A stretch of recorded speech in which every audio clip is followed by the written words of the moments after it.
जनाब स्पीकर, आज इस ईवान की इब्तिदा हुकूमत और अपोजिशन बेंचों के अच्छे अल्फाज से नहीं हुई और हम बारहा इस बात का जिक्र करते रहते हैं कि अपनी ज़बान पे और अपने गुस्से पे काबू करना चाहिए। ईवान में जब हम होते हैं और सारी दुनिया और हमारी फैमिली मेंबर्स उसको देखते हैं तो एक इम्प्रेशन क्रिएट हो जाता है कि यहाँ अवामी मसाइल पे बात होगी। जनाब स्पीकर, हमें एक रेड लाइन यहाँ खींचना होगा कि वो हम क्रॉस नहीं करेंगे as a leader of the opposition हो चाहे या लीडर ऑफ द हाउस हो या उसके मेंबरान साहिबान हो।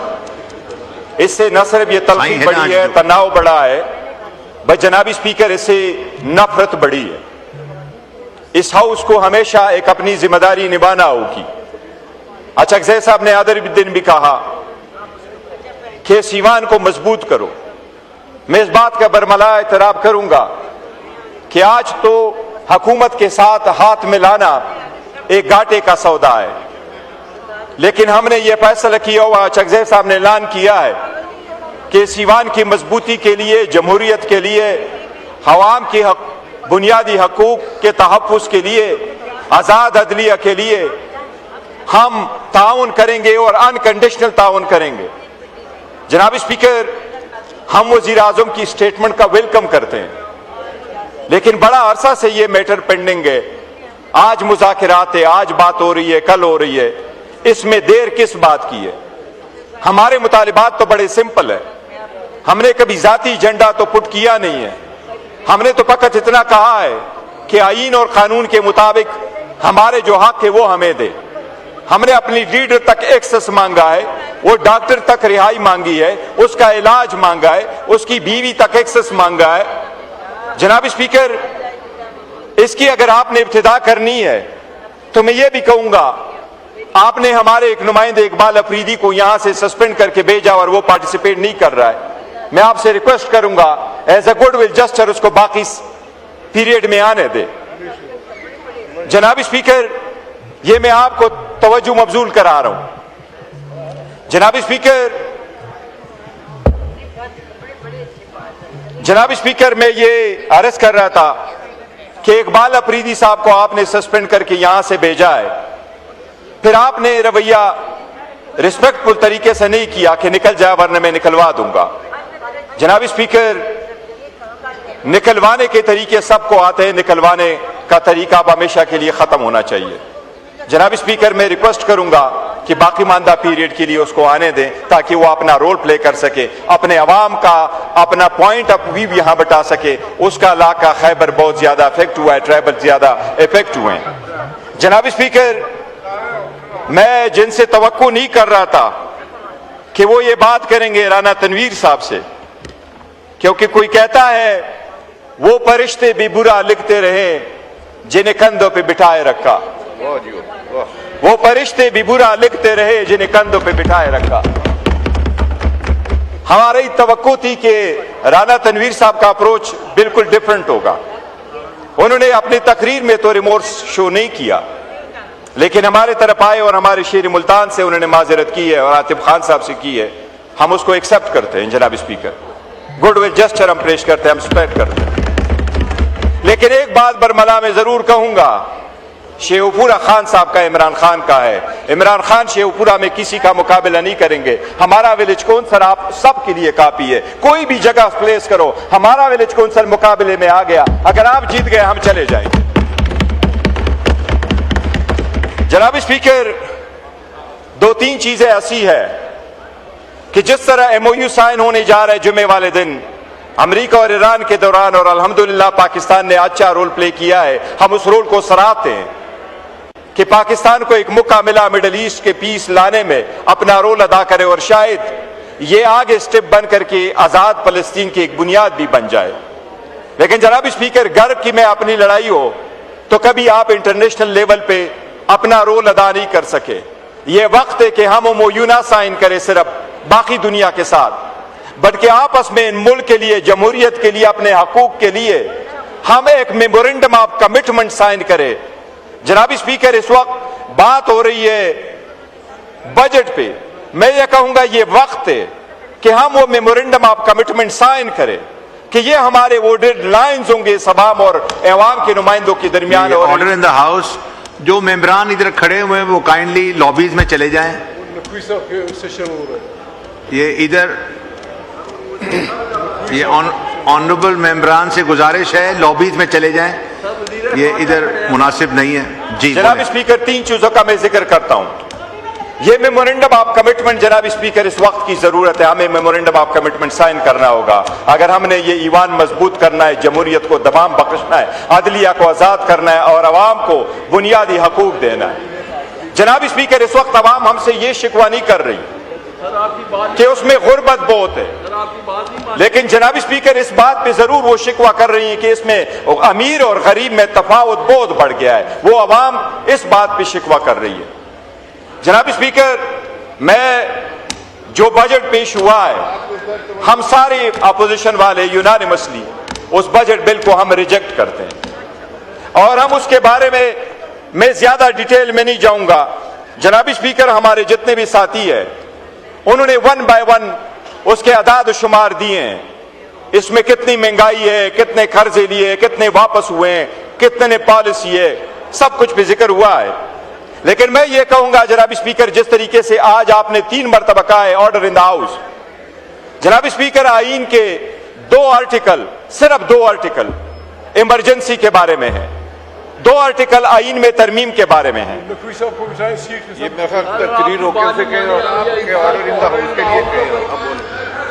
जी, ऑनरेबल मेंबरान से गुजारिश है कि यहां जलसा ना लगाएं प्लीज। मैं इजलास रोक लेता हूं जब तक आप अपनी मीटिंग खत्म कर लें।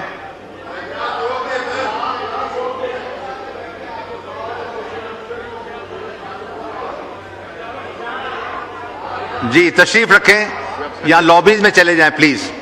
ये सेंटर वाले इसको भी बोलें, ये जो खड़े। जी, चीफ व्हिप साहब। चीफ व्हिप साहब, अब काइंडली लॉबीज में चले जाएं या तशरीफ रखें। तारिक फजल चौधरी साहब, मेहरबानी करें, ये इस तरह ना करें, वो ऑनरेबल मेंबर बोल रहे हैं। दर्शन साहब, आप भी तशरीफ रखें प्लीज, थोड़ा डिकोमर रखें हाउस में। जी, गौर साहब बोलें प्लीज। थैंक यू जनाब स्पीकर। जनाब स्पीकर, मैं ये बात जरूर अर्ज करूंगा कि आईन में सबसे बड़ी जिम्मेदारी इस ईवान पे, इस नुमाइंदगान पे डाली है आईन ने।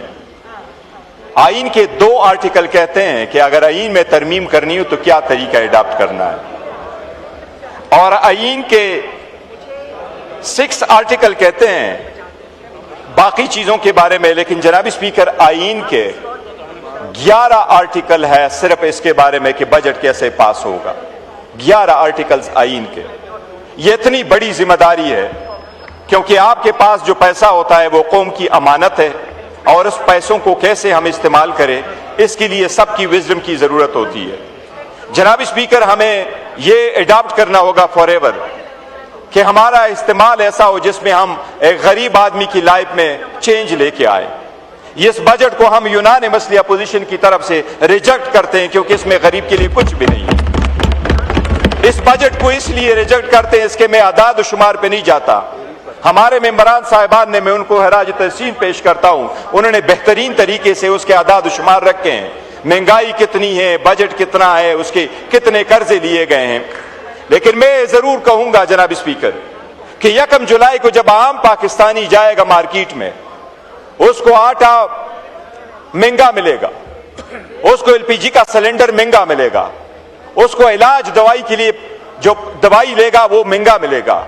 जनाब स्पीकर, उसको हर चीज जब महंगी मिलेगी तो ये बजट आवाम और गरीब का बजट कैसे कहलाए? ये अवाम की जिम्मेदारी है कि आप अवाम के नुमाइंदे की हैसियत से वो कुछ उनके लिए करें ताकि उनकी जिंदगी में रिलीफ लेके आए।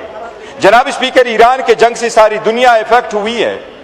जंग को तो हम कंट्रोल नहीं कर सकते, लेकिन उसको कैसे रिस्पॉन्ड करे ये तो हम कंट्रोल कर सकते हैं। जंग के बाद ऑस्ट्रेलिया ने सबसे पहला चेंज जब वो लेके आए तो उन्होंने कहा इस जंग से एक शॉक हमें मिला कि हमारे पास पेट्रोलियम के रिजर्व कितने हैं।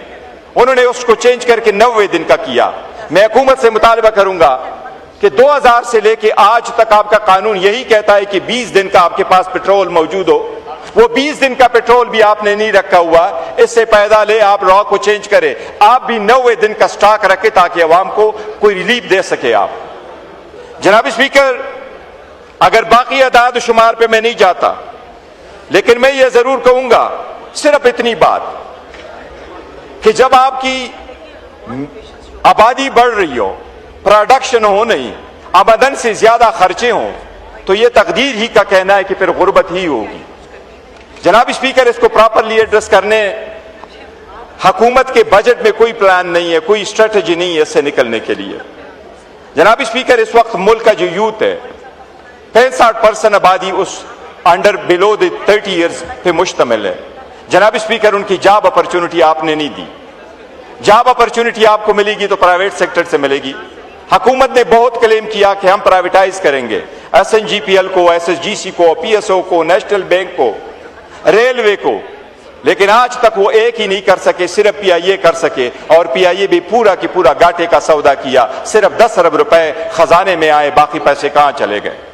आपने 10 अरब से ज्यादा तो अपने लिए एक गल्फ स्ट्रीम जहाज खरीदा है, तो आपने उसमें भी अवाम का एसेट बेचा, लेकिन इस पार्लियामेंट में नहीं बताया कि वो किस तरह ट्रांसपेरेंट था, वो किस तरह उसको मार्केट वैल्यू आपने रिसीव की है। जनाब स्पीकर, एनर्जी सेक्टर में भी आप नहीं कर सके। मैं 2 चीजों का सिर्फ जिक्र करूंगा। जनाब स्पीकर, हेल्थ और एजुकेशन पूरे दुनिया की बैकबोन होता है। आप इस वक्त 1% से कम और 1% के करीब आप GDP का वो लगा रहे हैं। जनाब स्पीकर, पूरी दुनिया 6% लगा रही है, तो आप में तरक्की कैसे आएगी? जनाब स्पीकर, बेनजीर इनकम सपोर्ट का तस्करा हुआ है। इस साल आपने बजट में रखा 838 बिलियन रखे।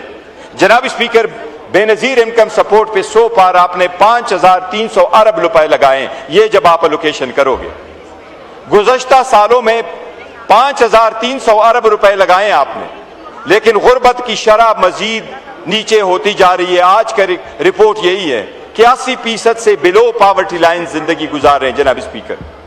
जनाब स्पीकर, अगर आप उसकी ट्रू चेंज नहीं लेके आ सके तो आपको रिफॉर्म की अशद जरूरत है। मैं बजट पे जनाब स्पीकर जो बिल पेश हुआ है उसके 3 चीजें आईनी कानूनी है, मैं उसकी तरफ तवज्जो मबजूल कराऊंगा।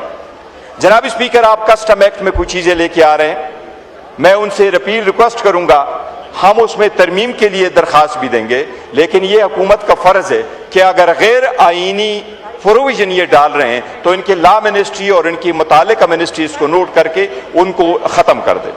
जनाब स्पीकर, सबसे पहले मैं करूंगा, कस्टम लॉ में ये लेके आ रहे, एक सेक्शन लेके आ रहे हैं और फ्रीजिंग पावर देने की ड्यूरिंग ट्रायल आपका पूरा एसेट फ्रीज होगा। सेक्शन 185A ये इंट्रोड्यूस कर रहे हैं फॉर द फर्स्ट टाइम। जनाब स्पीकर, ड्यूरिंग ट्रायल किसी का पूरा एसेट फ्रीज करना, आपके बिजनेसेस को लिक्विडिटी का बहुत बड़ा प्रॉब्लम आ जाएगा, इससे लोग ब्लैकमेल होंगे। बराए मेहरबानी अपना ट्रायल स्ट्रक्चर चेंज करे बजाय इसके कि आप उसकी फ्रीजिंग करें। जनाब स्पीकर, आपने कस्टम सेल्स टैक्स में एक नया कॉन्सेप्ट लेके आ रहे हैं, इंडिपेंडेंट स्क्रूटिनी कमेटी आप बना रहे हैं कि वो इंडिपेंडेंट स्क्रूटिनी कमेटी डिसाइड करेगी कि कौन सा केस आप फाइल करेंगे। जनाब स्पीकर, कुछ पावर ऐसे होते हैं लॉ के अंडर, वो आप डिलीगेट नहीं कर सकते, ये पावर आप नहीं डिलीगेट सकते, बराए मेहरबानी इसको यहां से निकाल दें। तीसरी चीज जो बहुत इंपॉर्टेंट है जनाब स्पीकर, फेसलेस ऑडिट सिस्टम ये लेके आ रहे हैं, इनकम टैक्स में भी लेके आ रहे हैं, सेल्स टैक्स में भी लेके आ रहे हैं, कस्टम में लेके आ रहे हैं। लॉ मिनिस्टर साहब भी मौजूद है, इंफॉर्मेशन मिनिस्टर साहब मौजूद है जिसका लॉ का बैकग्राउंड है। कोई भी कानून ऐसा पास नहीं हो सकता जिसमें आपको ऑडिट वाला पर्सन आइडेंटिफाइबल ना हो, क्योंकि ये आपका राइट है कि आप कहे there is a conflict of interest involve है, लेक ऑफ अथॉरिटी इन्वॉल्व है, बायस इन्वॉल्व है। इंडिया ने इस किस्म की कवानीन आए 2016 में, सुप्रीम कोर्ट में चैलेंज हुए, उन्होंने उनको अपहोल्ड कर दिया, लेकिन उन्होंने आइडेंटिफाइबल कर दिया कि कौन आइडेंटिफाइबल होगा, आप फेसलेस ऑडिट नहीं कर सकते। फॉर इंस्टेंस, अगर आप कहते हैं स्पीकर करेगा तो बावजूद इसे आप नाम नहीं लिख कर रखते, आप कहे चीफ जस्टिस ऑफ पाकिस्तान रखेगा, तो आप इससे उसकी पहचान है, वो पर्सन डिजिग्नेटा है। जनाब स्पीकर, फेसलेस ऑडिट का कोई कंसेप्ट नहीं है, ये गैर आईनी है। मैं मुतालिबा करूंगा जनाब स्पीकर कि इसको खत्म किया जाए। जनाब स्पीकर, आखिर में मैं 4 चीजों का मगरारूंगा, ये मेरे कंस्टिट्यूएंसी रिलेटेड है, लेकिन वाकया में अर्ज कर रहा हूं जनाब स्पीकर, ये एक बहुत बड़ा दिलसोज वाकया हुआ है। यहाँ इंटीरियर मिनिस्टर साहब बैठे हैं, मैंने रिक्वेस्ट की है उसके साथ पीपल्स पार्टी के नवीद कमर साहब से, और मुझे उम्मीद है इंशाअल्लाह ताला कि वो इसके सिलसिले में कुछ करेंगे और वफाकी हुकूमत भी करेगी। जनाब स्पीकर, बुनेर एक पसमानदा इलाका है। हमारी एक फैमिली रह रही थी कराची में। हमारी एक रिवायत है, जब बच्ची की डेथ हो जाए तो पेरेंट्स उन बच्ची को लेकर के अपने घर लेके आते। उसकी डेथ हो गई है कराची में। वो मैयत शायद सन गवर्नमेंट की तरफ से उनको एम्बुलेंस नहीं मिला। उन्होंने 96,000 रुपए में एम्बुलेंस करके वो आए, लेकिन जब वो मीरपुर खास आए, वो शायद वहां कच्चे के डाकू हैं, लेकिन जब वो मीरपुर खास आए, जनाब स्पीकर, उस मैयत समेत उस फैमिली को लूटा गया।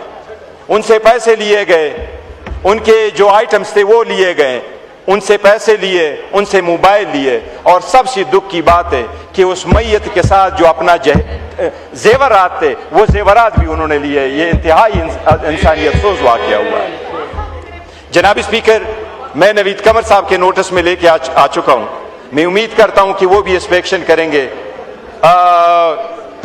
और पीपल्स पार्टी वाले इसको करेंगे। और मैंने उनसे रिक्वेस्ट की है कि मेरे बिहाफ से बिलावल साहब को रिक्वेस्ट करें, उस फैमिली को आप जरूर कंपेंसेट करें। उन्होंने वहां FIR किया है, उनको आप रिकॉर्ड पे लाएं।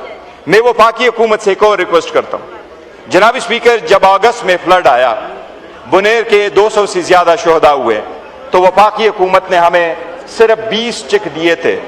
जनाब स्पीकर, 20 चेक के बारे में मैं इतना अर्ज करता हूं कि मेरे पास हमारा बुनेर के यूथ, जो PTI का यूथ है, जहूर खान नाम है उस बच्चे का, बड़ा वाइब्रेंट है, बहुत अच्छा काम करता है आवाम के लिए। उस जहूर खान ने मुझे बेशुनह से उसका ताल्लुक है, उसने मुझे फोन करके बताया है जनाब स्पीकर, उसमें 3 चेक के 20-20 लाख का उस फैमिली के हैं, और वो 60 लाख रुपए के अभी भी पेंडिंग है। मैं वफाकी हुकूमत से रिक्वेस्ट करूंगा, आप अपने चेक बराए मेहरबानी, वो तो अगस्त के पेंडिंग है, आपने 20 चेक दिए 200 के मुकाबले में, अभी भी वो पेंडिंग है, मेहरबानी करके आप हमें वो चेक क्लियर करा करके दे दे। दूसरा जनाब स्पीकर, हमारे साथ वफाकी हुकूमत ने वादा किया था, मैं लगारी साहब बैठे, मैं उनके नोटिस में लेके आ चुका हूं, वो जितना फ्लड में हमारा इंफ्रास्ट्रक्चर तबाह हुआ था, ये क्लाइमेट चेंज में भी आता है। जनाब स्पीकर, वो आज तक हमारा शेयर बुनेर के लिए बिजली के मद में, जो रोडों के मद में है, कम्युनिकेशन वाला है, मैं उनसे अपील करूंगा कि वो हमारा शेयर भी हमें वो जनाब आप वो भी अनायत फरमा दे। दूसरी जनाब स्पीकर, मैं रिमाइंड कराता हूं, मेरे साथ वादा तो किया है एहसन इकबाल साहब ने कि 1 निक में हमारी बुनेर एक्सप्रेसवे पेंडिंग है, उसके लिए वो कह रहा था कि मैं एक्सपेडाइट करूंगा, पर मैं उनसे रिक्वेस्ट करूंगा कि नेक्स्ट प्रोजेक्ट में हमारा जरूर